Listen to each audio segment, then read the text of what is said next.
कोठी गुंतलाची द्वारकेच्या राया वेळ कास खयाला वेला दीनानाथ ब्रीद सांभाळे आपुले नको पाहे केले पाप पुण्य पतित पावन ब्रीद चराचर पतित पावन ब्रीद चराचर पातकी अपार उद्धरिले दीनानाथ ब्रीद सांभाळी आपुले नको पाहे केले पाप पुण्य तो कया बंधू मने द्रौपदीचा धावा केला तैसा मला पावे आता दीनानाथ ब्रीद सांभाळी आपुले नको पाहे केले पाप पुण्य विठ्ठला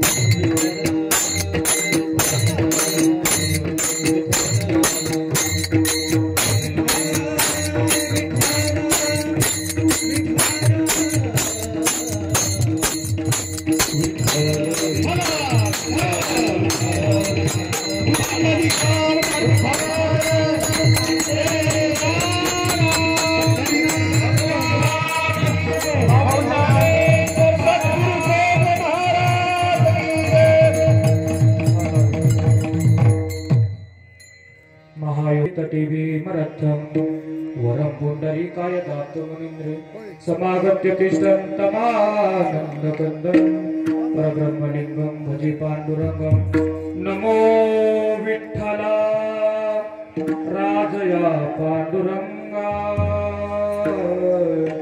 नमो रुक्मिणी माऊली ज्ञानगंगा नमो पुंडलिका नमो चंद्रभागा नमस्कार माझा रुक्मिणी पांडुरंगा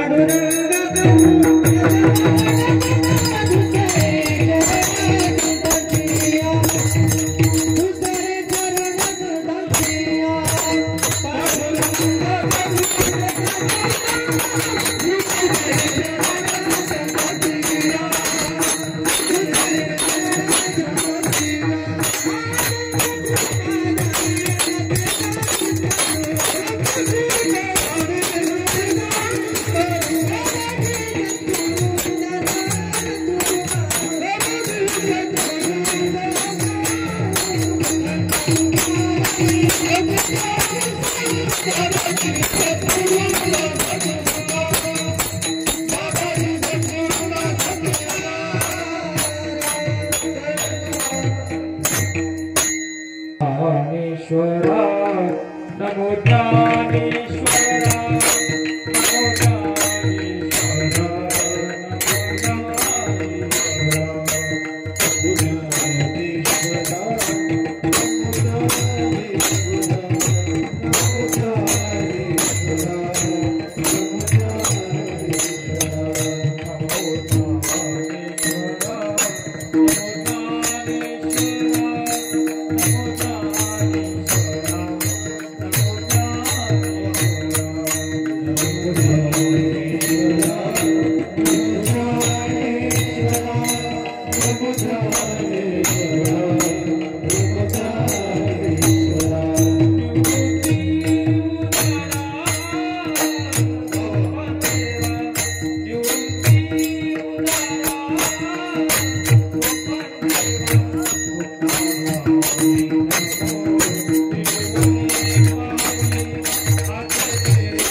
नमो सद्गुरु सच्चिदानंद रूपा नमो सद्गुरु भक्त कल्याण मूर्ति नमो सद्गुरु भास्कर पूर्ण ज्योति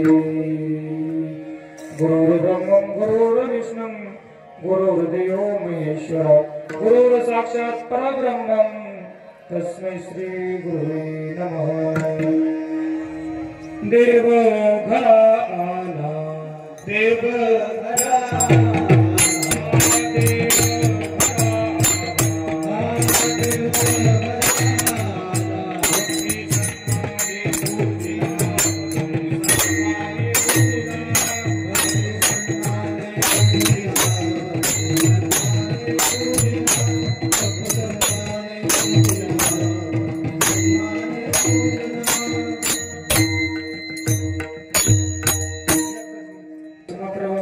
निर्विघ्नं गुरुदेव सर्वकार्येषु सर्वदा सेवेलागी सेवक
वेळ का सुखया लावेला दीनानाथ वृद्ध सांभाळी आपुले नको पाहे केले पाप पुण्य विठ्ठला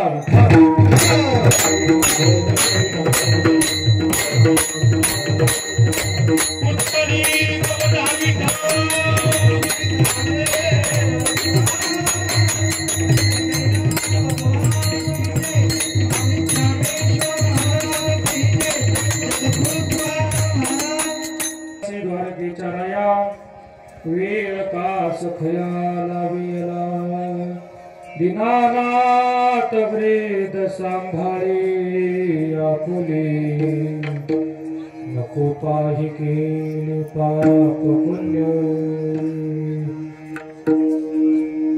प्रस्तुत प्राप्त समय प्राप्त सेवेसाठी निवडलेला अभंग जगदवंदने जगद्गुरु तुकोबाराय ज्यांची कालच वैकुंठ गमन सोहळा झाला आणि पाचव्या वेदाला ज्यांच्या अभंग रूपाला त्या ठिकाणी मान्यता मिळाली असे देहू निवासी जगद्गुरु जगदवंदनीय सर्वांचे बाप जगदवंदनीय जगद्गुरु तुकोबाराय यांच्या बंधूचा म्हणजे कान्होबारायांचा लिखित तुकोबारायांच्या स्वरूपातला हा अभंग आहे। अभंग 13व्याला बसतोय का याचा सर्वांना त्या ठिकाणी प्रश्न पडेल, परंतु जगद्गुरु तुकोबारायांच्या बंधू म्हणजे कान्होबा महाराजांनी लिहिलेला जो अभंग आहे, अभंगात जगद्गुरु तुकोबारायांचे बंधू कान्होबा महाराज सांगतात की त्या भगवान परमात्म्याला महाभारतामध्ये द्रौपदी मातेने त्या ठिकाणी हाक मारले कोठे गुंतलासी द्वारकेच्या राय वेळ का सखया लावूया।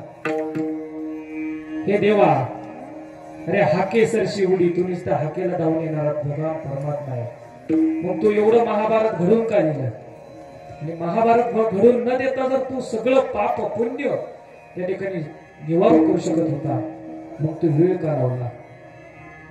भगवान परमात्म्याचं निवारण करण्यासाठी भगवान परमात्म्याला विनंती करण्यासाठी भगवान परमात्म्याला सांगतायत की त्या ठिकाणी आमच्या हातून जे पाप पुण्य घडलेत ना तुझं जे ब्रीद वाक्य आहे दीनानाथ ब्रीद सांभाळी आपुली नको पाहि केले पाप पुण्य। या संसारात भगवान परमात्मा आमच्याकडून काही पाप घडतात देवा ते पाप आमच्याकडून तू नाहीशी कर।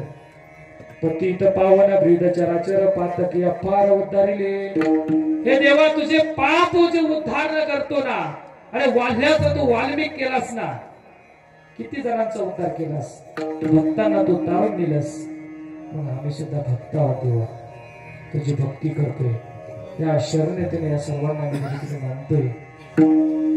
मग देवा तुझा जर प्रीत असेल तर पातकांचा अपारांचा उद्धार करण्याचा तर आमचा सुद्धा उद्धार करून घे।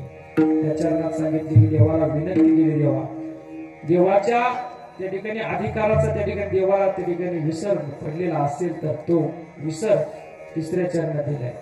तू कया बंधू म्हणे द्रौपदीचा धावा केला तैसा मला पावी आता। कान्होबा महाराजांनी त्या ठिकाणी द्रौपदी मातेचं उदाहरण दिले आणि त्या उदाहरणामधून सांगितले की बाबा तू त्यांना जसा पावला तसा मला पाव म्हणजे मला काय कर तर मला त्या वैकुंठाची वाट नाही तर वैकुंठात का निशील तर सदैव वैकुंठाला जाणारे माझे जगद्गुरु तुकोबाराय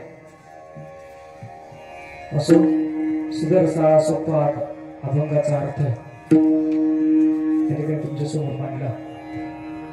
जगद्गुरु तुकोबारायांना अभंगातून काय म्हणायचे याआधी आपण या ठिकाणी अभंग कशासाठी घेतला या वक्त्याचं कर्तव्य असतं की या ठिकाणी हा अभंग का निवडला काय निमित्त आहे आणि निमित्त असेल तर आपण तुम्ही या ठिकाणी का जमलात सर्वांना या ठिकाणी ज्ञात असेल आहे नसेल वाशी रेणुकाबाई तुकाराम चव्हाण वय 72 आणि त्यांची पती तुकाराम सखाराम चव्हाण बाबा आपल्या समोर आहेत। या मातेला या ठिकाणी 3 चिरंजीव आहेत। एक भगवान शंकर, भगवान शंकराचं नाव आहे, दुसरे आहेत छत्रपती शिवाजी महाराज आणि तिसरे आहेत आपल्या सरकारचे लाडके बाळू तुकाराम चव्हाण, शिवाजी तुकाराम चव्हाण, शंकर तुकाराम चव्हाण, अगदी देवांची नाव या ठिकाणी मुलांची आहे। त्यानंतर 2 मुली त्यांना सुशीलाबाई पांडुरंग बावरू आणि बेबाताई बाळासाहेब वावरू यांचा बांधकाम व्यवसाय आहे। आणि या बांधकाम व्यवसायाच्या निमित्तानं या शिरूर तालुक्यातील अनेक घरं, अनेक व्यक्ती त्यांनी जोडायचं कार्य आपल्या व्यवसायातून केले। आपल्या व्यवसायातून केला असताना जगद्गुरु तुकोबारायांचा सुद्धा व्यवसाय होता ना, परंतु जगद्गुरु तुकोबारायांनी जशी माणसं निवडली, जगद्गुरु तुकोबारायांनी आपल्या परमार्थातून अनेक लोक त्या ठिकाणी एकत्रित केली। तालुका चिंतूर आणि जिल्हा परभणी 30 वर्ष झाले आपल्या पुणे जिल्ह्यामध्ये वास्तव्याला आहेत आणि बांधकाम व्यवसायाच्या निमित्तानं अनेक घरं त्यांनी जोडली आणि अनेक घरं जोडत असताना हा उपस्थित समुदाय, जनसमुदाय, पाहुणे मंडळी, वारकरी आहेत। आमच्या कीर्तनासाठी या ठिकाणी साथ ज्यांची आम्हाला लागते अशा हरिभक्तकार नितीन महाराज सुकरे, आज तेही कीर्तनकार आहेत, अतिशय सुंदर कीर्तन ते सुद्धा करतात। त्यानंतर त्यांच्या समवेत आलेले हरिभक्तकार सोपान महाराज कांगुने, लासलगाव नाशिकवरून आले महाराज, अतिशय सुंदर गायन त्यांचं असतं। या ठिकाणी समोर शूटिंगला बसलेत, त्यांचं मी विस्ताराने पुढे सांगणार आहे त्यांचा कार्यक्रम। आदरणीय वंदनीय ज्ञानेश्वर महाराज भिडगुले बिडलोवाडी सणसवाडीला असतात, युट्यूबची शूटिंग या ठिकाणी आपली करतायत, तो ऐकायचं थोडं पुढे सांगतो। आमचे चौकदार बाबा आहेत क्षीरसागर महाराज, विनेकरी आहेत, आमचे पाहुणे या ठिकाणी मोरे महाराज आहेत, अतिशय सुंदर त्यांनी भजनी मंडळ तयार केले। त्याचप्रमाणे माझ्या डाव्या साईडला आमचे हेमंत महाराज साकुरे आणि अथर्व महाराज ढिकल धामारी आणि हे चिंचोली मोराचे असे 2 जुगलबंदी, हेमंत इकोणी आणि इकोण अथर्व आहे। त्यामुळे हेमंतनी कसं वाजवायचं आणि अथर्वनी कसं वाजवायचं आणि सिस्टीम आमची जाती गावची अगोणी पाटील, अतिशय सुंदर सिस्टीम आहे। आता सगळ्यात महत्वाचं सिस्टीम चांगली, गायक चांगली, आमच्या या ठिकाणी कळमकर महाराज आहेत, विनेकरी आहेत, टाळकरी आहेत, सर्व जनसमुदाय आहे, भाविक मंडळी आहेत। आपण आज 13व्या निमित्ताने कार्यक्रम या ठिकाणी कीर्तनाचा ठेवलेला आहे। चव्हाण कुटुंबाला या ठिकाणी धन्यवाद देतो आणि एक विनंती करतो, बघा तुम्हाला पटली तर ठीक होईल, पण तुम्ही जेवढं माझ्या पुढे असाल, पुढे बससाल तेवढं। कीर्तन कशासाठी? तुम्हाला एखादी गोष्ट अडलेली आहे तर त्या गोष्टीतून तुम्हाला जर चांगलं मार्ग जर शोधायचं असेल तुमच्या जीवनात, तरुण मंडळ तुमच्या जीवनात, इकडे बघा माझ्याकडे, तुमच्या जीवनातली संकट मला खूप माहिती आहे, तुमचे दुःख माहिती आहे, त्याच निवारण करण्यासाठी या ठिकाणी करोड तुम्ही उदाहरण पुढे या। चला चला किटो मध्ये करायची, चला पुढे पुढे।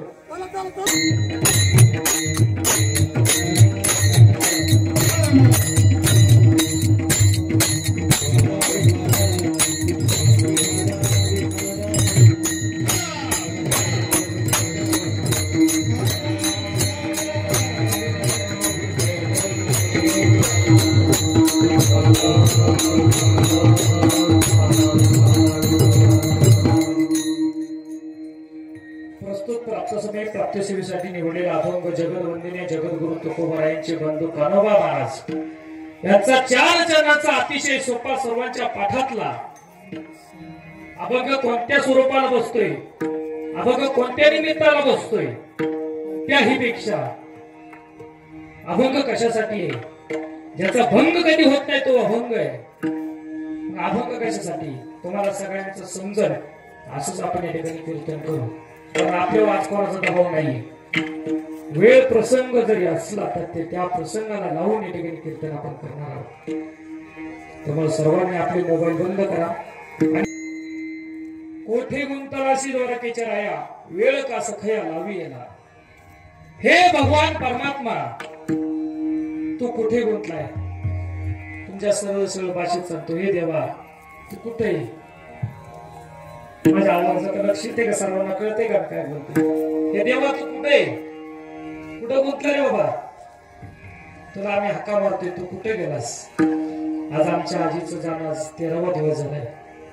हे देवा, आमची आजी आज घरी कोणी आलं तरी त्या माणसाला, त्या वारकऱ्याला चहा पाजल्याशिवाय जाऊन देत नव्हती, जेवण कर म्हणल्याशिवाय त्या ठिकाणाहून जाऊन देत नव्हती. बाबा मी कधी या घरी आलो नाही, परंतु बाबांनी सांगितलं, त्यांच्या आधी त्या घराने सांगितलं, आमच्या मोरे पाहुण्यांना आवाज रिटर्न येतोय. त्या मुलांना, त्या व्यक्तीला घरातून जेवल्याशिवाय जाऊन देणार नाही. हा आपला वारकरी संप्रदायाचा धर्म सांगतो, हा मानवतेचा धर्म सांगतो. आणि या मानवतेचा धर्म जगत असताना, वारकरी संप्रदायाचा धर्म जगत असताना शास्त्रात लिहिलेलं आहे की व्यक्तीचा मृत्यूच्या पुढं 13 दिवसांचं पिंडदान केलं जातं. आणि 13व्या दिवशी आपण सर्वजण म्हणतो की आपलं सुतक फिटतं, पण आपण चुकीचं वागतोय. लोकांनी प्रथा पाडून दिली, पण आपल्याला काही गोष्टी माहितीच नाही. ज्या ग्रंथांनी दिल्यात त्या ग्रंथाचा आपण जर अभ्यास केला तर आपल्या लक्षात येईल. आणि सगळ्यात महत्वाचं 18 पुराणामधलं गरुड पुराण, हे गरुड पुराण जर वाचलं तर गरुड पुराणाचे 3 भाग पडतात. त्यामध्ये पहिल्या भागामध्ये सांगितले तुमचा मृत्यू, जन्म आणि जन्म मृत्यूच्या नंतर. तिसऱ्या भागात सांगितले की मृत्यू झाल्याच्या नंतरचा प्रवास कुठे आहे. आणि हे सगळ्यात सांगून घ्यायचं म्हटलं तर वर्ष श्राद्धाची जर तुम्ही कीर्तन पाहिली तर फक्त आपुला तो देव एक करून घेवा, क्षणक्षणी हाची करावा विचार, अजून बरंच अभंग, लेकराची चित्त जाणे वावडीची चित्त, हे सगळं घेतात. पण याच्यातून लोकांना तुम्ही काय सांगता? आणि लोकांना काय सांगायचे बाबा मोरे महाराज? काय सांगायचे? लोकांना सांगायचं तुमचा जन्म आहे आणि तुमचा मृत्यू, हे सगळ्यांनाच माहिती झाली. त्यामुळे मी तुम्हाला आज ती नाही सांगणार, तुम्हाला आज काहीतरी वेगळं कीर्तन एक त्या सांगणार आहे. कारण व्यक्तीच्या जीवनामध्ये जगत असताना, वावरत असताना आपल्याला आपलं जीवन कळलं पाहिजे. काय जीवन आहे आपलं? जन्म सर्वांना आहे, मृत्यू सर्वांना आहे. पण गरुड पुराण सांगतं की माणसाने एकदा तरी गरुड पुराण वाचावं. आणि हे गरुड पुराण वाचल्याच्या नंतर आपला जन्म आणि आपला मृत्यू आपल्याला कळणार आहे, आपल्याला जीवन कळणार. सगळ्यात महत्वाचं, मी शुद्ध शांत भाषेत बोलत नाही तुम्हाला, कारण मी सारखं बोलून बडबड करून गेलो का तुम्हाला काही कळणार नाही. त्यामुळे आपलं चित्त एखाद्यावरती जागेवर ठेवा. मनात येते दाव गई आहे विठोबाची बाई.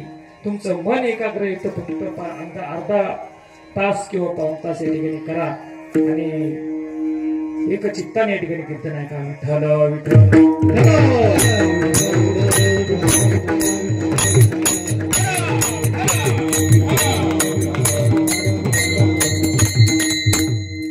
कोटी गुंतलाशी द्वारकेच्या राया वेळ काच खयाला वियला.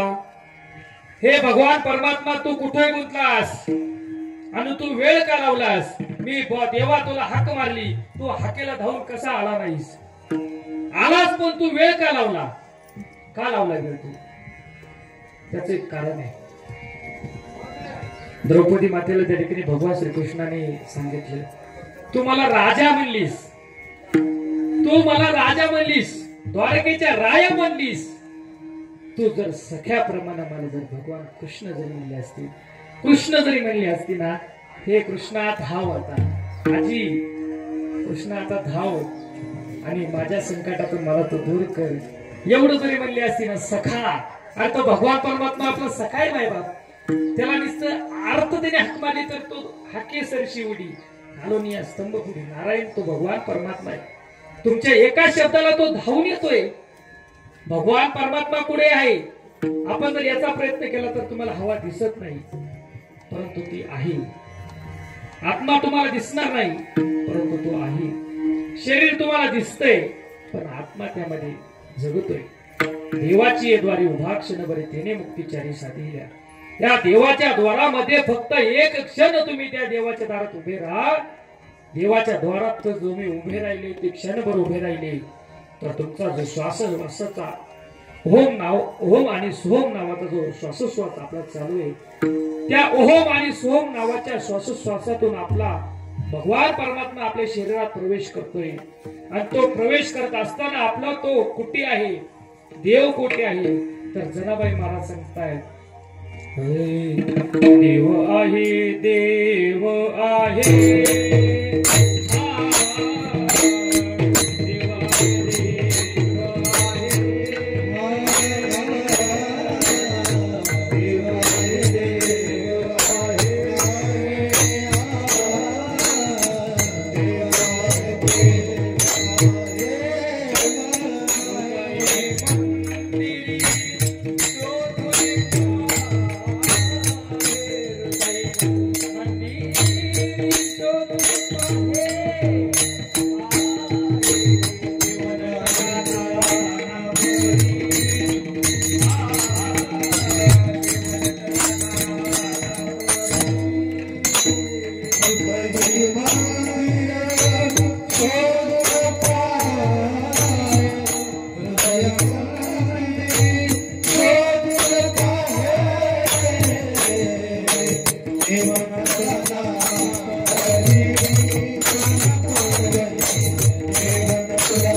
कसं आहे तुम्हाला त्याचं उदाहरण सांगू का? तुमच्या भाषेत सांगतो.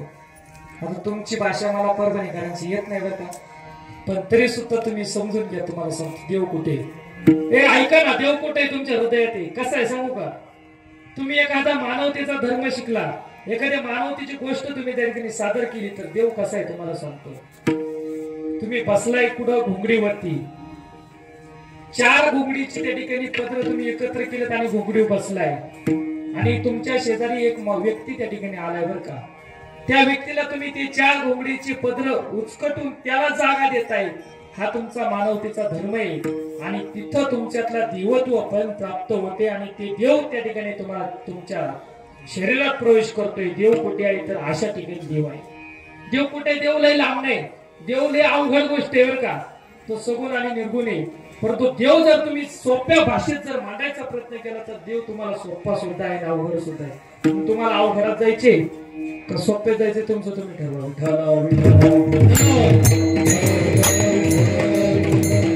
या भगवान परमात्म्याला अनेक संतांनी त्या ठिकाणी हाक मारली, देवा आमच्या कृपेला धाव.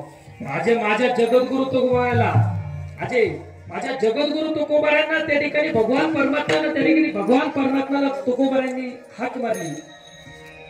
14 दिवसांचा अनुष्ठान माझ्या भामचंद्र डोंगरावरती जगद्गुरु तुकोबारांनी पहिलं त्या ठिकाणी उपोषण केलं. अरे का तू माझ्या त्या ठिकाणी भक्तीला प्राप्त होत नाहीस देवा? तर भगवान परमात्म्यानं त्या तुकोबारांची परीक्षा घ्यावी. कशी परीक्षा घेतली माहिती का तुम्हाला? देव विंचू रूपाने आला, देव व्याघ्र रूपाने आला, म्हणजे वाघावाने आला. आहे का तुमच्याकडे वाघ आहे का? इकडे वाघ आहे. देव वाघाच्या रूपाने आला, देव विंचूच्या रूपाने आला. देवाने अनेक विक्राळ 11 रूप घेतली. तुकोबारांनी ठणकावून सांगितलं, अजय देवा याच्यासाठी आम्ही भक्ती करत नाही तुझी. तुकोबारांची भाषा जर पाहिले तर कणखर भाषा तुकोबारांची. तुकोबारांसारखी भाषा आणि एकही संतांची आजपर्यंत झाली नाही. पण जगद्गुरु तुकोबारांनी ठणकावून सांगितलं, देवा यासाठी आम्ही या ठिकाणी बसलेलो नाही. तुझं मला ते चतुर्भुज रूप पाहायचंय, तुला मला प्राप्त करायचंय, त्यासाठी माझी भक्ती देवा. देव कुठे आहे तर हाकेला धावून येणार देव. अरे देवाचं फक्त नामचिंतन करा, देव तुमच्या त्या ठिकाणी मदतीला धावून येणार देव. देव कुठे? देव चराचरात आहे. देव कुठे? माणसात देव आहे. देव कुठे?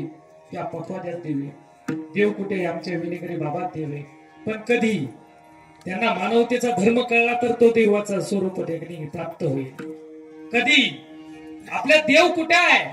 आपल्या हृदयात देव आहे. देव कुठं असतो? हृदयात असतो. हृदय काय?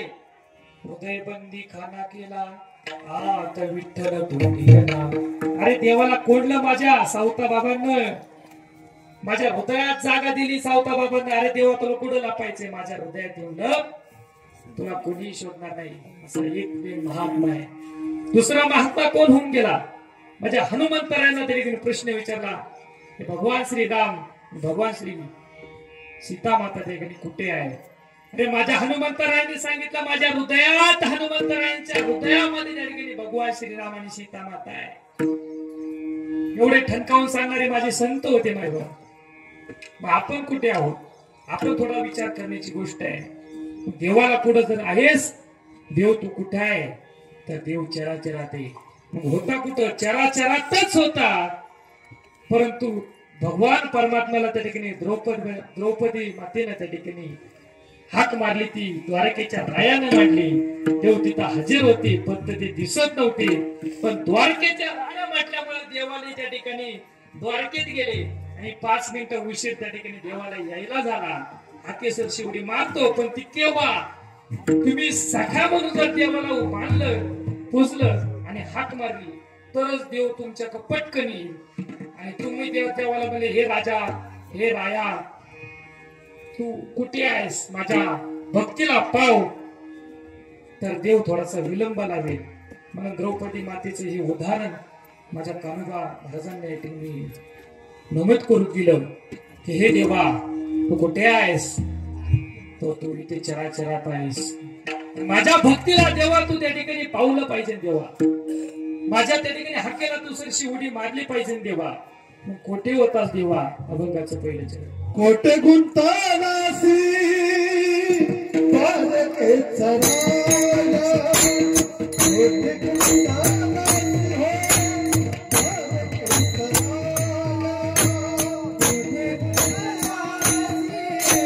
बालके चराया, कोठे गुंतानासी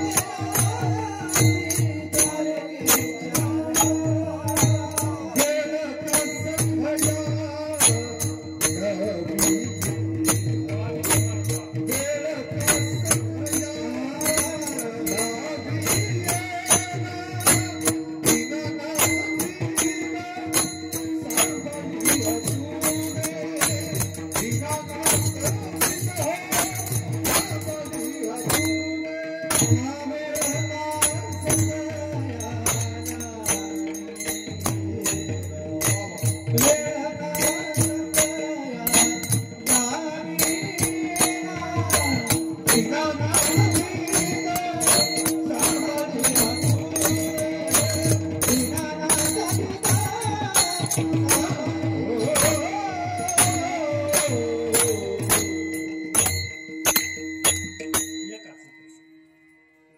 देवा कुठे आहेस रे तू, आणि वेळ का लावला. अभंग घेण्याचं कारण आता तुम्हाला सांगतो, ऐका. हे भगवान परमात्मा, आमच्या आजीला जाऊन आज 13 दिवस झाले. आमचं सुतक नावाचं त्या ठिकाणी धर्मातलं शास्त्र आज आमच्याकडून निवसरून गेलेलं आहे. मग काय अजून काही मागणी या कुटुंबाची. माझं गरुड पुराण सांगतं, 18 शास्त्रातलं पुराण त्या ठिकाणी हरीचं नाम गात, आणि त्या 18 शास्त्रापैकी त्या ठिकाणी गरुड पुराण सांगतं की ज्या व्यक्तीचा मृत्यू ज्या दिवशी होतो त्या दिवसापासून 13 दिवसापर्यंत त्या व्यक्तीची 13 पिंड दान करावे लागतात. आणि 13 पिंड दान करत असताना 13व्याला त्या व्यक्तीचा प्रवास हा यमलोकाकडे होत असतो. आता आजीचा प्रवास आज दुपारी 12 वाजता अजून 15 मिनिटांनी त्या ठिकाणी चालू होणार आहे. आता कुठं जाणार आहे आजी, वर्षभर चालू जाणार आहे आजी, चालणारी पाहिजे. त्यासाठी या कुटुंबाला सांगितलं, शास्त्र सांगतं तसं आपण वागायचं. थोडा प्लेन करा ना, प्लेन करा. इकोपासून प्रवास चालू झालेला आहे आजी, आजपासून प्रवासाला चालू होणार आहे, ऐका. आणि आज आजी चालत असताना 13 दिवस त्या ठिकाणी पाय हवेतून चालणार आहे. म्हणून त्या ठिकाणी छत्री उन्हाला असावी, म्हणून छत्रीचं दान हे कुटुंब करणार आहे. आजी 13 दिवसाच्या पुढे पायी पायताना न चालणार आहे. म्हणून त्या ठिकाणी आजीला चप्पल नसावी. म्हणून ज्या व्यक्तीला चप्पल दान केली त्या व्यक्तीला पुण्य लागतं ना, ते आजी त्या पायी चालत असताना त्या माणसाचं पुण्य त्या आजीला लागणार आहे. वस्त्रदान करत असताना सुद्धा यांना सांगितलं की आहेरातलं वस्त्रदान नाही करायचं. त्या व्यक्तीने ते वापरलं पाहिजे. तो व्यक्ती उन्हात चालत असताना त्याने डोक्यावर बांधलं पाहिजे, असं वस्त्रदान करायचं. दान करत असताना कमी करा, आपल्या ऐपतीप्रमाणे करा, पण दान केलंच पाहिजे. गोदान केलं पाहिजे, भूदान केलं पाहिजे. पण एवढं जर जमत नसेल ना, तर कमीत कमी छत्री तरी वाटली. पण सांगते, गरुड पुराण तुम्ही समक्ष सगळं वाचलं तर तुम्हाला त्या ठिकाणी कळतं. 5.5 महिने झाल्याच्या नंतर तो एक विधी केला जातो. प्रत्येक महिन्याला आजीला त्या ठिकाणी तो निवड दाखवला जातो. आणि पुढे चालत असताना ऐका, तुमची केस इकडे बघा, महिला मंडळ एकमेकाची बडबड न करू. आजींची केस आज या ठिकाणी कोर्टात दाखल झालेली भगवान परमात्म्याच्या. आणि आज केस दाखल झाले असताना आजींचा प्रवास आज त्या ठिकाणी आज चालू झालेला आहे. आणि हा प्रवास चालू होत असताना आपण त्या भगवान परमात्म्याला त्या ठिकाणी विनंती करायची, देवा अरे संसार म्हणलं तर संसारात आमच्याकडून अनेक पाप हातातून घडतात। अरे नुसती मुंगी मिली तर ती मुंगी आपल्याला दिसत नाही, पाप होतंय। आपण एखाद्याला वाईट बोललो, रागाच्या भरात वाईट बोलून गेलो तर त्यांच्याकडून पाप त्या ठिकाणी घडते। असे अनेक पाप त्या ठिकाणी आपल्याकडून घडतात रे देवा। पण पातकाचा उद्धार करणं हे तुझं कार्य आहे। पतित पावन प्रीत चराचर पातक या पार उद्धारिले देवा।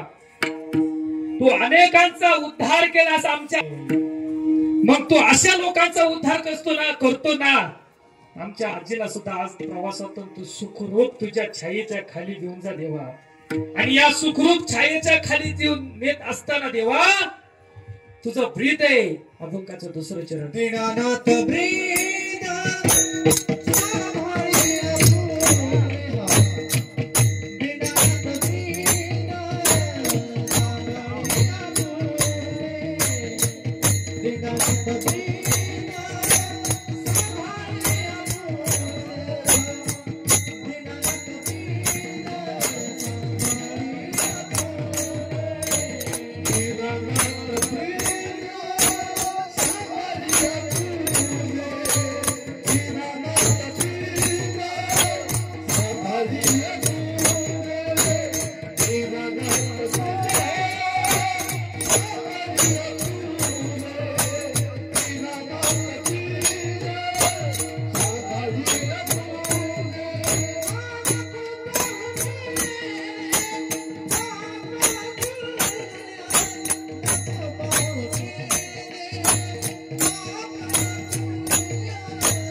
अभंग कुठेही घेता येईल पण जोडता आला पाहिजे। आपल्याला सगळं जोडता येते पण जोडता आलं पाहिजे।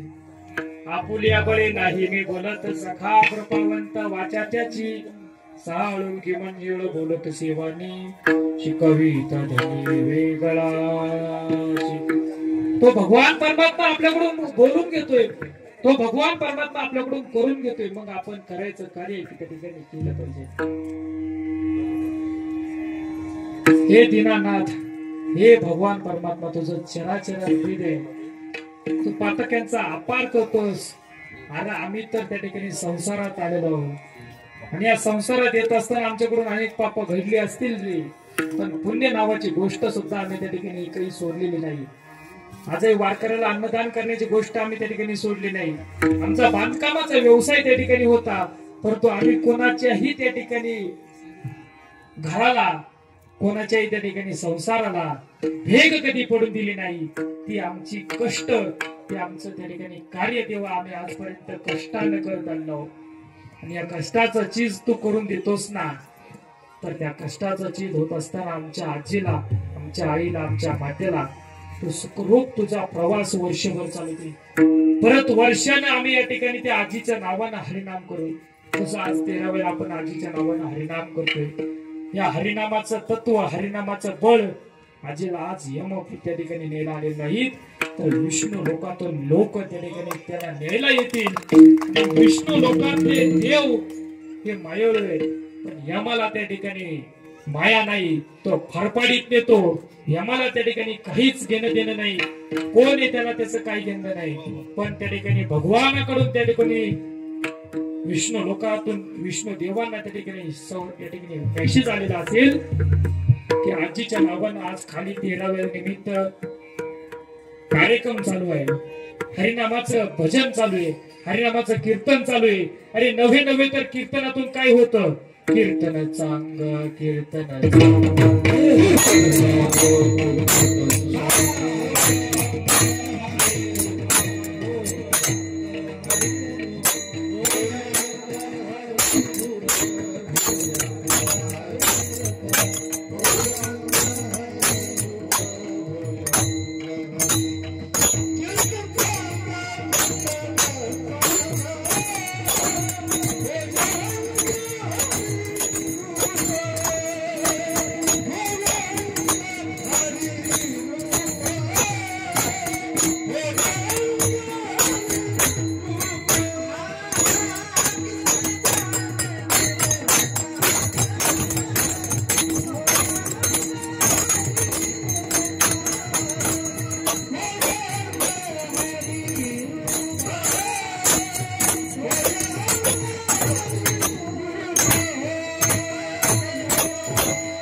अरे कीर्तन चांगलं होय आकारी रूप तुमच्या भाषेत सांगू का? कीर्तन लेवारी कीर्तन खूप चांगलं आहे.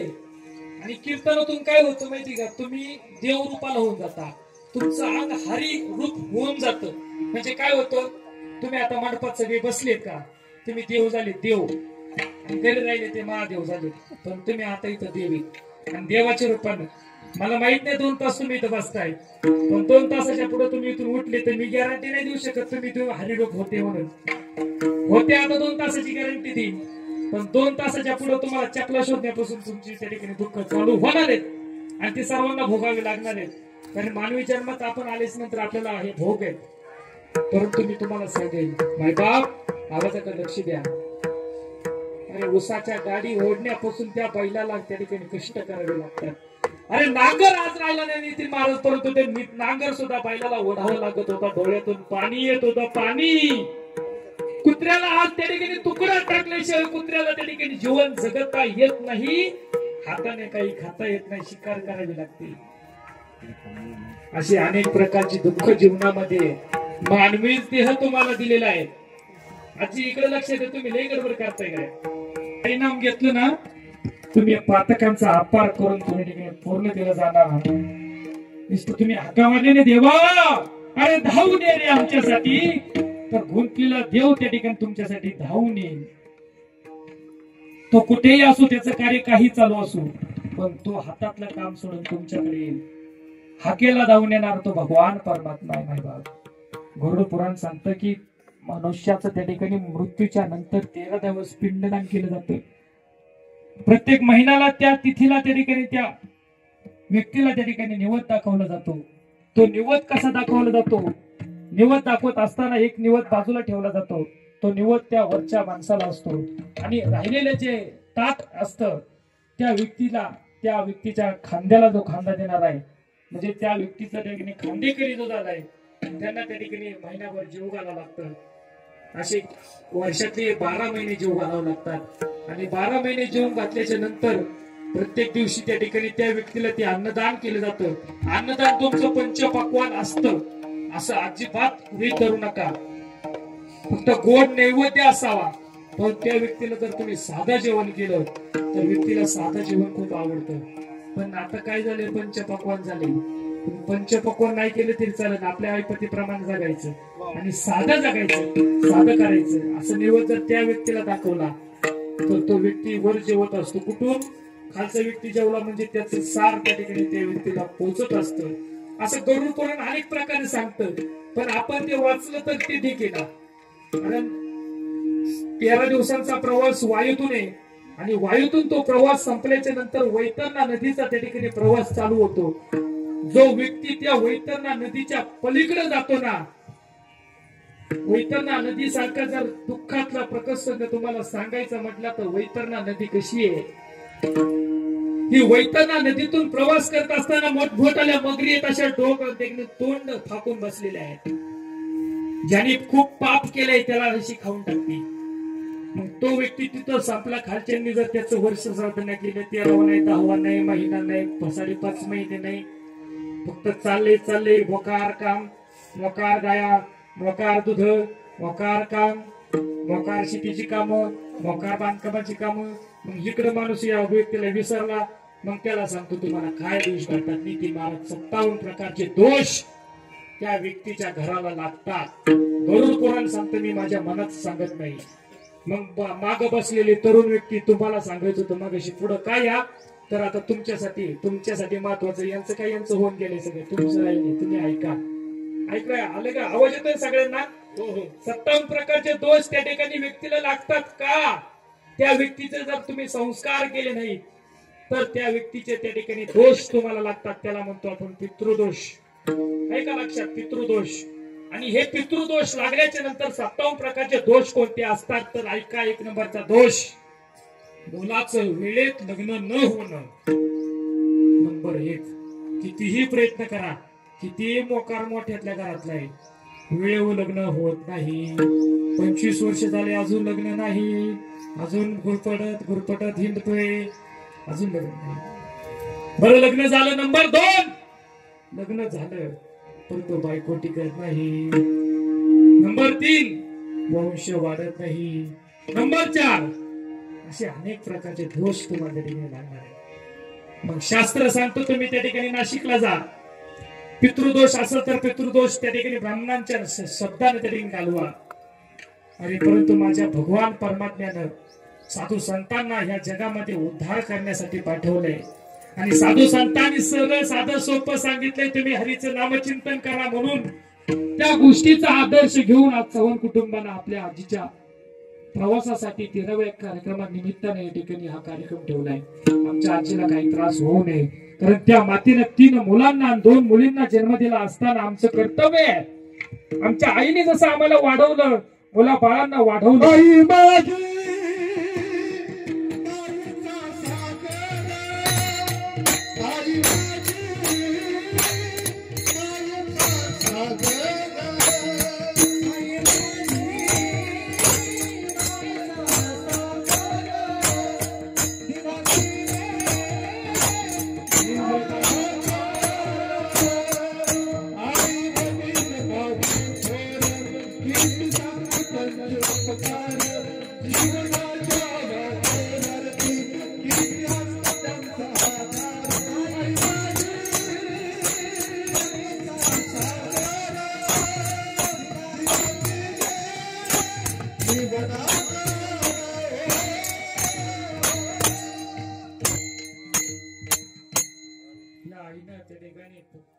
पुण्य करत असताना अनेक व्यक्तींना त्या ठिकाणी 5 मुलांना वाढवले. आपली लेकरं आहेत म्हणून वाढवलंय. हा मानवतेचा धर्म पाळलाय. परंतु आता माझी मुलं माझा धर्म त्यांचा धर्म पाळतील का या विषयानुसार आई त्या ठिकाणी वरून पाहते आणि मला आज माझा धर्म पाळतायत या गोष्टीचा आनंद त्या आजीला एवढा झाला असेल तो आनंद या जगात मावणार नाही. कसा आनंद. दुःख म्हणत असाल तुम्ही पण दुःख कसं बाळगायचं दुःख कसं निवारायचं दुःख ही गोष्ट तुम्हाला सांगतो. वर्ष श्राद्धाची मी अनेक कीर्तन ऐकलेत सुखरे बाबा राऊत बाबा. अनेक कीर्तन ऐकलेत अनेक प्रसंग ऐकलेत पण आपल्याला रडू येतं आणि आपण त्या ठिकाणी रडू येत असताना मायबाप त्या ठिकाणी महिला बोलतात आपल्या डोळ्यातून त्या ठिकाणी आपले दुःख व्यक्त करतात. परंतु दुःख व्यक्त करत असताना सुद्धा आम्ही त्या ठिकाणी तुम्हाला रडवायला आलो का. नितीन बाबा आपण गाणी म्हणून त्या ठिकाणी अभंग म्हणून तुम्हाला रडवायला आलो का. पण साधू संत सांगतात नाही बाप आम्ही तुम्हाला रडवायला आलेलो नाही. आम्ही कशासाठी आलेलो आहोत. दीनानाथ ब्रीद सांभाळी आपण पातकी अपार उधारी. आम्ही तुम्हाला त्या ठिकाणी त्या संकटातून सावरण्यासाठी आलेलो आहोत. साधू संतांचा धर्म नाही की इतरांना रडवावं. साधू संतांचा धर्म असा नाही सांगत की तुम्हाला रडून असताना आम्ही त्या ठिकाणी आमचं कार्य वाढवावं. साधू संतांचं असं कार्य नाही की तुम्हाला रडत असताना तुम्हाला आधार द्यावा की नाही. साधू संतांचं असं कार्य आहे की रडत असताना सुद्धा तुम्हाला त्या रडण्यातून काहीतरी मार्ग मिळावा. या दुःखातून सावरत असताना तुम्हाला तरी जीवनात काहीतरी करायचंय. या गोष्टीतून तुमचा त्या ठिकाणी अधिकार मोठा व्हावा. तुम्ही त्या ठिकाणी चांगल्या कार्याला लागावं. तुळशीची पवित्र अशी माळ धारण करावी. सांप्रदायिक कुठलाही असो परंतु तुळशीच्या माळेचं महत्व असं आहे की एक शास्त्र सांगतं तुळशीची माळ घालावी का तर पांडुरंग परमात्म्याला ती तुळशीची माळ आवडते. तुळशीची माळ घालण्याचं कारण दुसरं आहे. तुळशीच्या लाकडामध्ये पाणी सामावून घेतं आणि ते सामावून घेत असताना त्या पाण्यातून आपल्याला श्वासोश्वास दिवसभर ती तुळशीची माळ शारीरिक पद्धतीने मिळवत असते. मग तुळशीची माळ शास्त्रशुद्ध पद्धतीने बी आहे आणि आयुर्वेदिक शारीरिक दृष्ट्या सुद्धा त्या ठिकाणी तिचं महत्व आहे.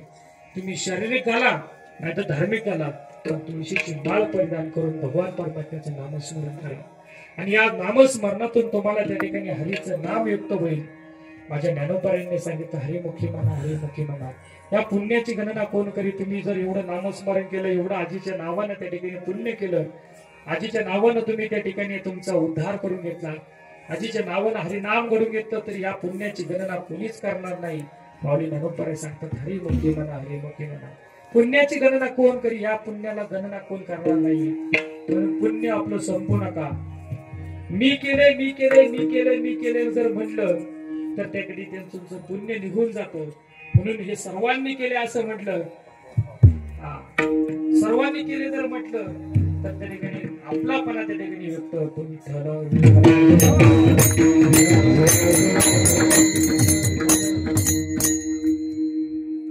तुकोबारायांचे बदूत कान्होबा महाराज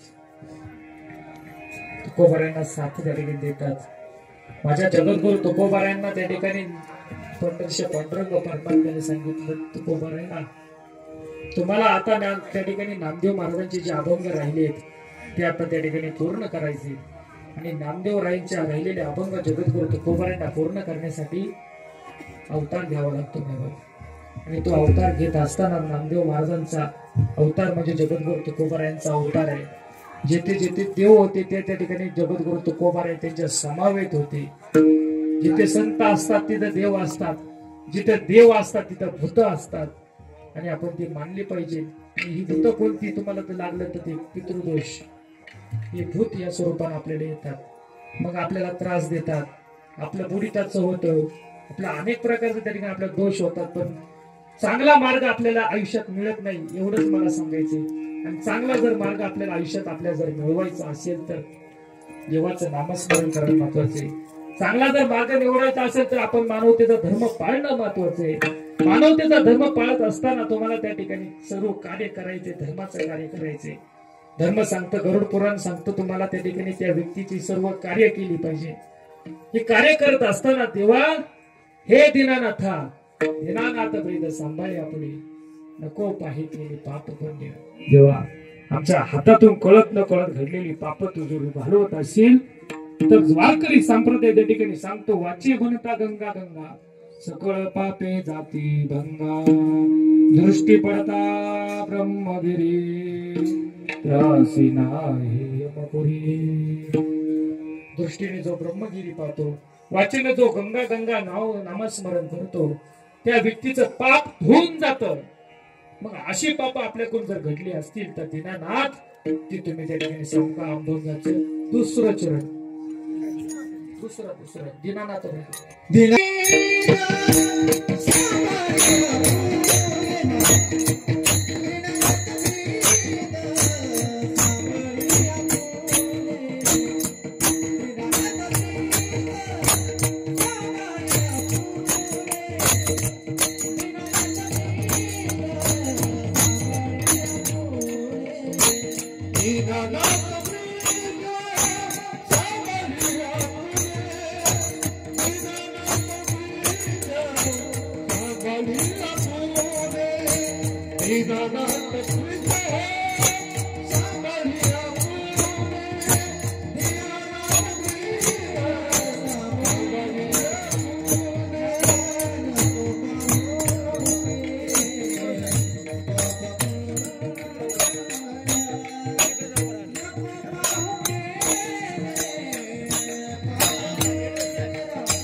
पातक्यांचा उद्धार करण्याचं. मग आम्ही संसारात जगत असताना आमच्याकडून घडलेली कळत नकळत पापे तीर्थ सुद्धा पाप घालवतात. पण तीर्थ कोणती पाप घालवतात? तुमच्याकडून तुम्हाला कळते पाप आहे, मांस खाणं तुम्हाला जर कळत असेल तर पाप आहे, तुम्ही तरी सुद्धा ते खात असाल तर ते पाप तुम्हाला तीर्थ घालू शकत नाही. त्याचं तुम्हाला त्या ठिकाणी तुम्ही 100 कमावले ना तर संध्याकाळचे 100 जातील. म्हणून आपण त्याचा उद्धार जर करायचं म्हटला, बस मी 25,000 महिन्याला कमवते परंतु 25,000 25 रुपये आमचे एका दिवसात राहत नाही. याचं जर उदाहरण असेल तर त्या 57 प्रकारच्या दोषातलं उदाहरण तुमच्याकडे लागलेलं आहे. बस 500 रुपये दिवसाला मिळतात तर संध्याकाळी 500 जात आहेत. 500 रुपये आमच्याकडे राहत नाही. 57 प्रकारच्या चौथं दोष आहे पैसा न टिकणं. असे 57 प्रकारचे दोष गेले तर मला 2 तास लागतील. फक्त एक एक आठवण तुम्हाला सांगेन जसं वेळ येईल तसा. म्हणून आपण जर आपल्या जीवनात जर जगत असताना, शास्त्राचं कार्य धर्माचं कार्य करत असताना, त्या नामाचं कार्य वाढवत असताना कुठेतरी आपण दान केलं पाहिजे. ज्या ठिकाणी हरिनाम चालू आहे राहू दे बाबा, आपण त्या ठिकाणी अन्नदान करतात, सामूहिक अन्नदान आहे. आणि त्या सामूहिक अन्नदानामध्ये जर आपण त्या भातातल्या एका शितेला जर आपण आपलं जर सहकार्य नाही केलं तर पुढच्या जन्मात आपल्याला बैल म्हणून जन्माला यावं लागतं. आणि बैल म्हणून जन्माला जर आलं तर त्या बैलाला 3-4 टनाची बैलगाडी वळायला लागती. मालक वरून फटका मारतो आणि फटका मारत असताना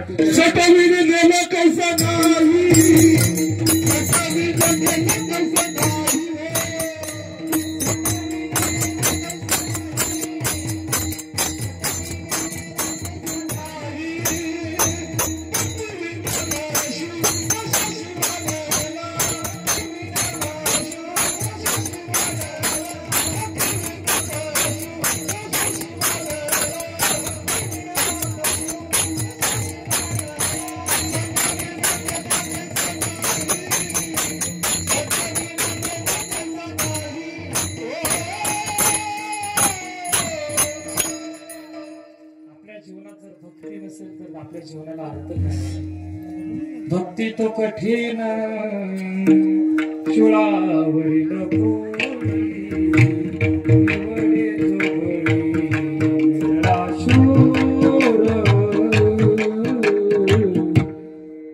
भक्ती निवडणारा भक्ती शूळ आहे, तो विरळ आहे. आणि भक्ती सगळ्यांना नाही निवडता येत नाही. भक्त सगळ्यांकडून वारी नाही घडत. ह्या घरातील व्यक्ती आमच्या अंबिका माता पायदिंडी सोहळ्याला त्या ठिकाणी होत्या. वारकरी वारी करण्याचं कार्य ह्या घरातून घडले. ते 3-4 व्यक्ती ह्या घरातून होत्या. आमच्या अंबिका माता पायदिंडी सोहळा वरुडी या ठिकाणी ह्या घरातून 3 ते 4 व्यक्तींना वारी करण्याचा आनंद मिळालाय. त्याच्या आधी जातीगावच्या वारीतून बाबांनी मला सांगितलं होते ते केली वारी. आता आमच्या निळोबारायांच्या सोहळ्याला या. शिवरात झाल्याच्या नंतर दुसरा दिवस आपल्या आमच्या वरडे गावातून संत निळोबाराय म्हणजे 5 संतांपैकी संत ज्ञानेश्वर महाराज, संत तुकोबाराय, शांती ब्रह्म एकनाथ महाराज, संत शिरोमणी नामदेव महाराज आणि शेवटचे 5वे संत ज्यांना जगमान्याने त्या ठिकाणी मान्यता दिली संत निळोबाराय. संत निळोबारायांचं जे क्षेत्र आहे ते तीर्थक्षेत्र जे पिंपळनेर, निळामणी पिंपळनेर, दुजे केले पंढरपूर. आणि पंढरपूर जर प्रति असेल तर ते निळोबारायांचं आहे. निळोबारायांचा अधिकार तुम्हाला सांगायचं म्हणलं तर निळोबारायांना त्या ठिकाणी 43 दिवस निळोबारायांनी देहूमध्ये त्या ठिकाणी अनुष्ठान केलं, उपोषण केलं. का? माझे गुरु मला न सांगता निघून गेले. माझे गुरु कोण? निळोबारायांचे गुरु ऐका. जगद्गुरु तुकोबाराय निळोबारायांचे गुरु आहेत आणि जगद्गुरु तुकोबारायांचे शिष्य संत निळोबाराय आहेत. निळोबारायांनी 43 दिवस अनुष्ठान मांडलं. कुठं?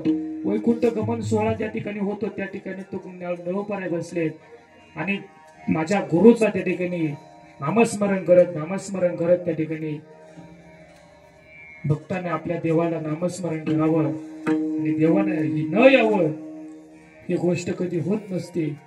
आणि देवाचं नामस्मरण करण्याच्या आत ते येतो, परंतु तो बघतो हा व्यक्ती कसा आहे. आपण जर त्याला दर्शन दिलं तर तो मागेल काय आपल्याकडं. आता तुम्हाला सांगा, तुमच्याकडे जर देवाला तुम्ही काय मागाल, काय मागसाल सांगा. तुम्ही काय मागसाल? काही मागसाल तुम्ही. देवा आम्हाला बंगला दे, शिक्रापूर मध्ये 5 गुंठे जागा दे, जागेत चांगला बोर लागू दे, त्याला पाणी लागू दे आणि आम्हाला मकान बिल्डिंगची कामं भेटते हे आपण मागू. पण देवाला तुम्ही असं कोणी मागणार आहे का? हे देवा, हे भगवान परमात्मा आमचं तुझ्या ठिकाणी सुख कल्याण कर. आमच्याकडून वारकऱ्यांची सेवा होऊ दे. वारकऱ्यांची सेवा आमच्याकडून घडल्याच्या नंतर आमच्या कुटुंबात काहीच कमी पडणार नाही. का? त्या व्यक्तीने केलेला परमार्थ. तुम्हाला पाया का पडायचं याचं कारण सांगतो. आता बाबा तुम्ही पाया पडून घेतलं नाही, कारण आहे का? पाया मी व्यक्तीच्या कधीच पडत नसतो. पाया आपण त्या व्यक्तीच्या कधीच पडत नसतो, परंतु त्या व्यक्तीच्या देव रूपाला प्राप्त झालेला पाय असतात. आणि पायाच का पडायचे याचं सुद्धा कारण सांगतो. पायापेक्षा डोकं खूप छान दिसतं, पण दिसतं तसं कधी नसतं. म्हणून पाया का पडायचं तर कारण त्याचं असे. 25 वर्ष झाली मी भक्ती केली, 40 वर्ष गेले मी भक्ती करतोय. ही भक्ती तो करून घेतोय, पण ही भक्ती करत असताना त्या व्यक्तीचं जे पुण्य आहे त्या व्यक्तीची जी ताकद आहे ही ताकद वाहण्याची जी जागा आहे ती आपली नख येते बोटाची पाय आपल्या पायाला 5 बोट आहेत ना तर पायाच्या बोटातून तो प्रवाह वाहत असतो म्हणून पाया पडायचे तो प्रवाह आपल्यात निर्माण होतो पण कोणाच्याही पाय नाही पडायचे लग्नात मकार वर्मायण मकार वर्म पंचा कोणाच्या कोणी पाया पडते कोणाचे आशीर्वाद घेऊ नका बाबा कल्याण नाही व्हायचं जीवनाचे कल्याण कोणाचं कायचं वारकऱ्याचा आशीर्वाद घ्या तुम्हाला आयुष्यात काहीच किंमत पडणार नाही वारकरी का तर वारकरी नुसतं देवाचं नामस्मरण करत असतो नित्यनेमानं आम्ही प्राणी ते दुर्मळ लक्ष्मी वल्लभता या जो नित्यनेमानं वारी करतो जो नित्यनेमानं भगवान परमात्म्याचं नामस्मरण करतो त्याच्या पाया का पडा त्याच्या पायातून जर वाहणारा जो प्रवाह आपल्यात निर्माण होईल त्यांनी जे पुण्य केलंय ते आपल्या वाटेला येईल साधूच्या संगती मनोमार्ग गती संतांच्या संगती मनोमार्ग गती 11वा श्रीपती कोणत्या पंथात जाऊ नका फक्त साधूच्या संगतीत राहा साधूची संगत झाल्याच्या नंतर तुमच्या जीवनाला काही गोष्टी कमी पडणार नाही संत संगतीचे काय सांगू संत संगतीचे काय सांगू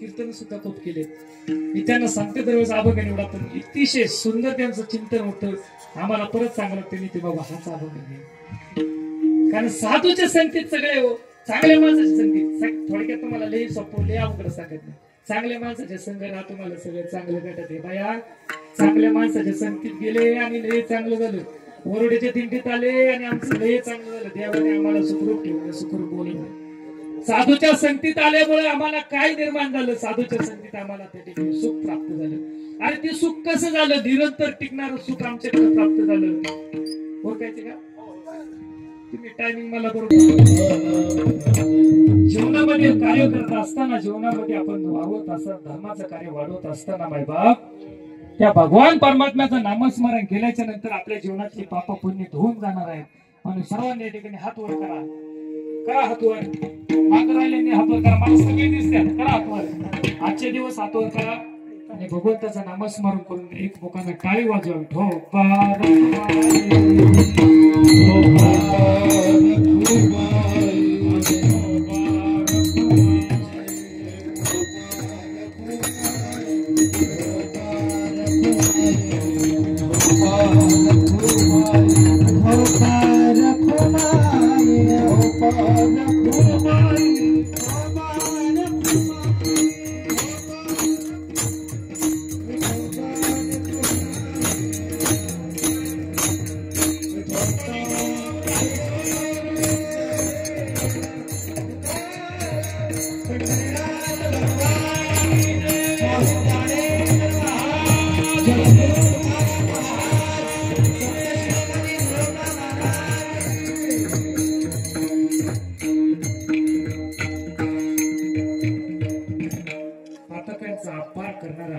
पातकांचा उद्धार करणारा भगवान परमात्मा आहे 13व्याच्या निमित्तानं कीर्तन आहे आणि 13व्याच्या निमित्ताने कीर्तन असताना देवा आमचं तुझ्या कल्याण करून घे आणि कल्याण करत असताना अभंगाच्या शेवटच्या चरणात त्या ठिकाणी सांगितलं असताना तू केला पैसा मला पावे आता का तर देवा तू धावून येतो कोणाला येतो द्रौपदीला धावून येतो देवा तू सगळ्या भक्तांना धावून येतो मग आमचा उद्धार करायचा असेल 43 दिवसांचं अनुष्ठान त्या ठिकाणी तुकोबारायांच्या शिष्यानं म्हणजे निळोबारायांनी केलं आणि भगवान परमात्मा त्या ठिकाणी धावून आला पण भगवान येत असं तुझं लागे येते बोलाविले कोणी प्रार्थीला वाचून आला शिका देवा मी तुला नाही बोलवलं मी तुकोबारायांना बोलवलंय पण तुकोबारायांना यावं लागलं अनेक प्रकारे त्या ठिकाणी द्रौपदीने धावा केला त्या ठिकाणी वस्त्रहरण होत असताना त्या ठिकाणी परमात्म्याला पाहुलं नाही भीष्माकडे गेली द्रौपदी माता भीष्माला त्या ठिकाणी ते कार्य त्याला पाहुलं नाही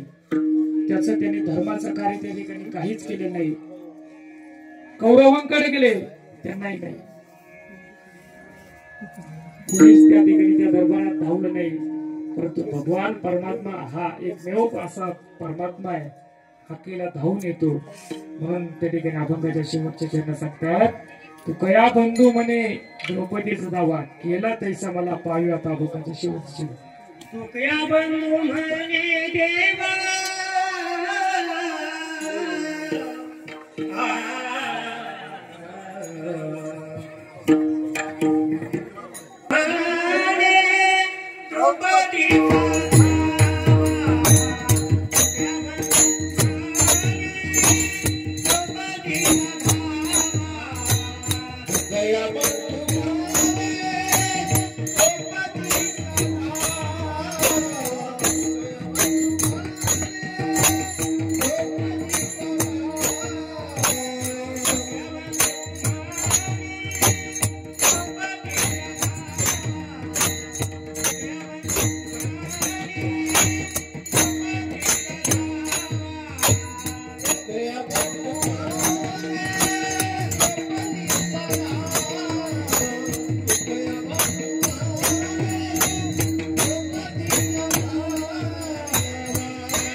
Oh,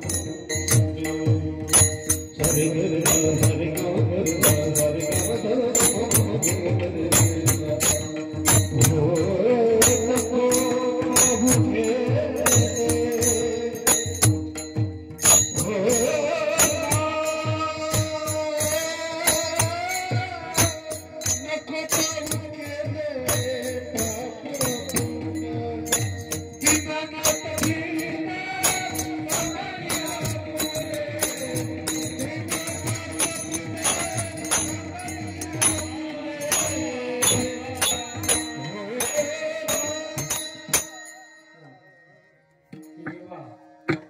पाप आमच्या हातून घडले ना आम्हाला पुण्याची पावती दे. आणि पुण्याची पावती देत असताना या कुटुंबातून एक व्यक्ती गेले. त्यांना 10 दिवस पूर्ण होऊन आता 3रा दिवस म्हणजे 13वा. आणि या 13व्याच्या निमित्तानं आता त्या कुटुंबातून त्या व्यक्तीचा प्रवास आज चालू आहे. पण विष्णू रूपानं त्या ठिकाणी ते भगवान परमात्मा विष्णू लोकातून त्या ठिकाणी आमच्या आजीला न्यायला तो ने. आणि वर्षातून त्या तिथीच्या निमित्तानं ज्या दिवशी व्यक्ती गेली त्या व्यक्तीच्या वर्षांनी बरोबर वर्ष श्राद्ध करायचं आणि आजीला आपण मुक्तता द्यायची. आणि तुझा आशीर्वाद आमच्या कुटुंबावरती असाच राहते एवढा आशीर्वाद आपण मुक्ती मागायचा.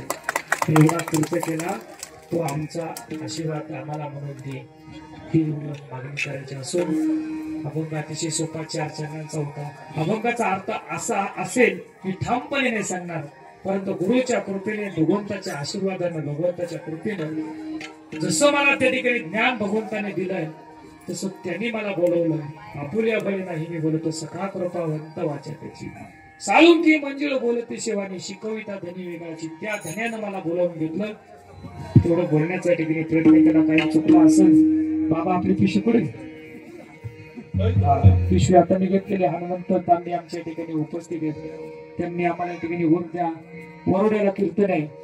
अतिशय प्रयत्न केला वरोड्याला आमच्या गावातल्या आमच्याच महाराजाचं कीर्तन व्हावं आणि गावातला एक मुलगा कोणतरी वर जावा म्हणून आमचे हनुमंत तांबे पाटील या ठिकाणी उपस्थित. त्यांच्यासमोर दर्शन कोरडे पाटील आम्हाला गेले 7 करतात अशी व्यक्ती होती.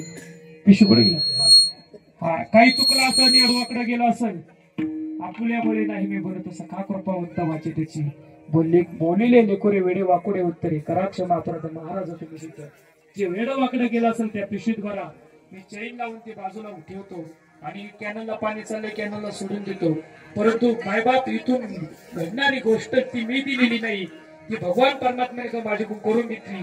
ती एक चांगली गोष्ट आपल्या जीवनात नक्कीच आपण त्याचा वापर करा आणि आपल्या जीवनाचं कल्याण नक्कीच करून घ्या. असो कीर्तनाला या ठिकाणी शूटिंग अनुभव आपल्या संघामध्ये आपण आहे आपल्या कीर्तनाला अतिशय सुंदर कार्य त्यांचं कार्य ते आपल्याला जेवणानंतर सांगतील. एक 5 मिनिटात मी सांगतो. नाव आहे ज्ञानेश्वर मेडगुळे. आपल्या मेडगुळवाडीचे सणसवाडी त्यांचा व्यवसाय सणसवाडी नाही त्यांचं पत्रकार आहे. परंतु पत्रकारापेक्षा सुद्धा त्यांचं कार्य असं आहे. हरिपाठ हा जो ग्रंथ आहे त्या हरिपाठात 28 नावाचे ग्रंथ आहेत. 28 अभंग आहेत. त्या हरिपाठाचं ते कार्य तुम्हाला सांगणारच आहे. पण हरिपाठावरती त्यांचं एक मोठं कार्य चालू आहे. ती तुम्हाला निवांत मध्ये सांगतील. आपल्याला वेळ नाही. अतिशय सुंदर त्यांनी त्या ठिकाणी आपल्या कीर्तनाची पूर्ण शूटिंग घेतली. तुम्ही किती जांभळ्या दिल्यात किती टाळ्या वाजवल्यात सगळं त्याच्यात रेकॉर्ड झाले. आणि आजींचा हा कार्य तुम्हाला नित्य नियमाने त्या ठिकाणी दिसेल. त्याचा चॅनलचं नाव काय बाबा? सुदर्शन प्रबोधन न्यूज. सुदर्शन प्रबोधन नावाचा चॅनल आहे. मी 2-3 जणांच्या ठिकाणी लिंक पाठवेल.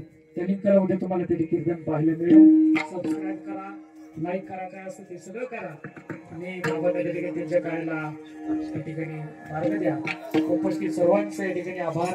आमचे बंडोबा राऊत महाराज आम्हाला नेहमी त्या ठिकाणी सहकार्य असतं. कलमकार महाराज आहेत, नितीन महाराज आहेत, सोपान महाराज आहेत, अथर्व महाराज आहेत.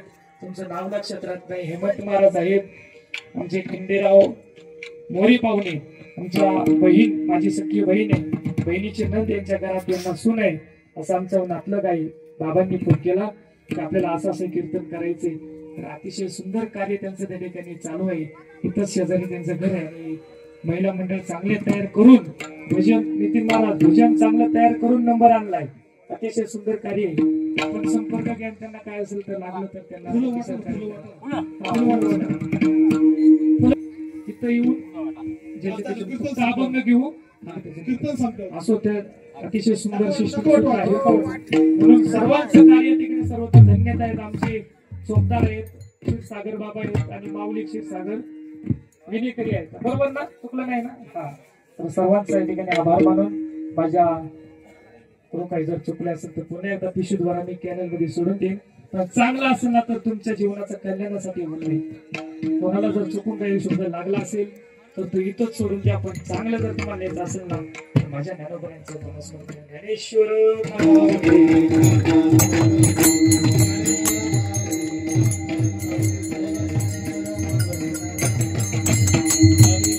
जे बोललोय ते माझं नाही, हे बोललोय माझ्या गुरूंच आहे. माझे गुरु हरिभक्त पारायण सोपान महाराज गाडगे आमचे बाबा, म्हणजे माझे सख्खे बाबा, वडिलांचे वडील. आज कीर्तनाची परंपरा 40 वर्ष झाली त्यांनी चालवली. आज 72 वय त्यांचे, माझं 25 वर्ष वय. आणि 25 वर्षात भगवान परमात्म्याकडून आम्ही आमच्या गुरु त्या ठिकाणी भक्ती करून घेतली. आवाज रिटर्न नका मारू देईन का? चरणी तुम्हाला सर्व माय बापांच्या चरणी समर्पित करून माझ्या वडिलांनी जय विठ्ठल